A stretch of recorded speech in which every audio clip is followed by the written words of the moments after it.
صبح شده. خودت نمیبینی؟ برای تو صبح یا شب قیامت؟ الان صبح هایده. شب تموم شده. خوب شد که نیومد. که اینطور؟ بسم الله بگو، صبحانه بخور و آماده شو. منم این صبح زیبا رو بهت تبریک میگم. یه لحظه وایسا. چرا ناراحت میشی؟ مامان داره وسایلش رو جمع میکنه. علی حمزه هم رفته بلیت لاهور رو بگیره. مامان واقعا میخواد بره؟ قسم خورده بود. اگه قسمم نمیخورد کار خودش رو حتما انجام میداد. بابا جلوشو نگرفت؟ بابا به جز حمید با هیچ کس حرف نمیزنه. ولی وقتی دید مامان داره لباسش رو جمع میکنه خندید، گفت کی مثل عاطفه غذا درست میکنه؟ کجا داری میری؟ میخوام با مامان حرف بزنم. میخوام بگم وقتی حرف آدم پیش نره باید خودش رو بسپره دست خدا. لطفاً سخنرانی انگیزشی نکن. از کجا معلوم چیزی که داره پیش میاد به خواست خداست؟ فردا میگی به خواست خدا مامان طلاق گرفت. خواست خدا بوده که با عمران مقیس ازدواج کردم. تو خیلی بدشانسی زلیخا. یه ماهه که مقابل خواست خدا ایستادگی کردی. مقاومت کن. یعنی خواست خدا اینه که بعد حق متوجه بشی مامان پا شده تا شهر ایدرآباد رفته؟ موبایل کجاست؟ بهتره بری مامانو بغل کنی، گریه کنی و بهش بگی که چقدر بدبختی. اگه بهش زنگ بزنی فوشایی که مربوط به باباست و به تو میگی. نمیخوام به مامان زنگ بزنم. تلفنو بیار. میخوام با نادیا حرف بزنم. یه وقت ازش نپرسی که چرا شب نیومده. بگو هنوزم وقت هست که بیاد. اگه میترسی بهش بگی پس بی خیال شو. ساکت باش.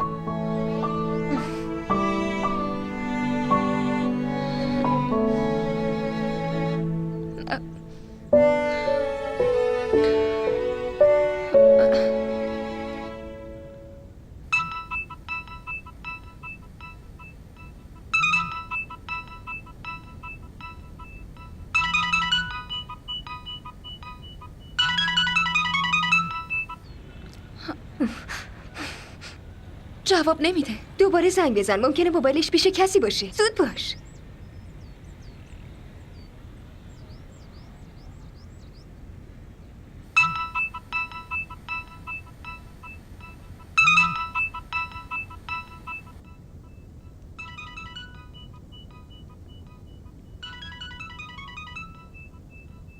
نادیا.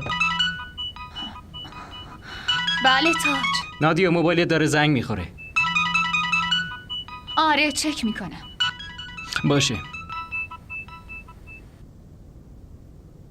الو. الو. منم زلیخا. بله. چرا دیشب نیومد؟ بهت گفتم که نمیتونه بیاد. حتی نمیتونه راه بره. پس باید به هم بگی که لعنت بهت.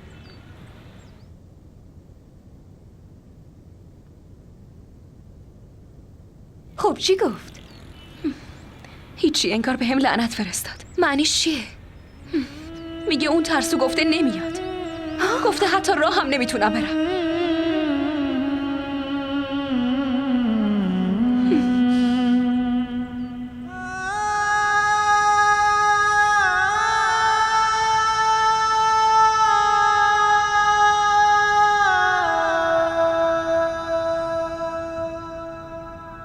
دیشب واقعا گرسنه خوابیدی؟ چرا صدام نکردی؟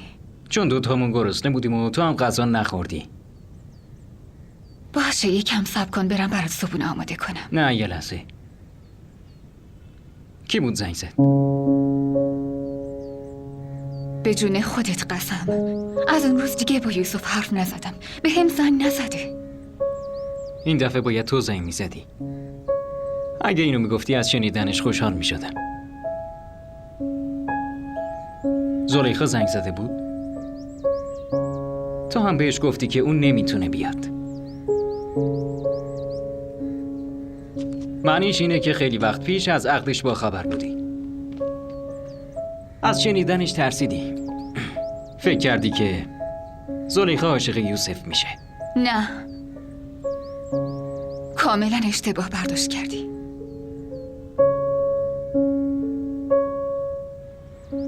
من از این ترسیدم که اگه اون موقع بخواد از دیوار بپره اونا بگیرنش. اون دوست بچگی توه، باید پشتش باشی، براش بجنگی. خودت فکر کن بگو 2 نفره میتونستین با اونا در بیفتین؟ وقتی داشت میرفت حال و روزشو دیدم. بدون کمک حتی نمیتونه رو صندلی بشینه. چطوری از دیوار بپره بره اونو ببینه؟ نادیا نمیفهمم. این دلسوزیه یا حسادت؟ اما یه چیزی خوب یادت باشه نادیا. اگه بعد عقد یوسف بفهمه که زلیخا بهت زنگ زده بوده و اینها رو گفته، دیگه تو صورتت هم نگاه نمیکنه. خب تو بگو ببینم، با اون پاها میتونه از روی دیوار بپره و بره اونو ببینه؟ چرا تو باید براش تصمیم بگیری؟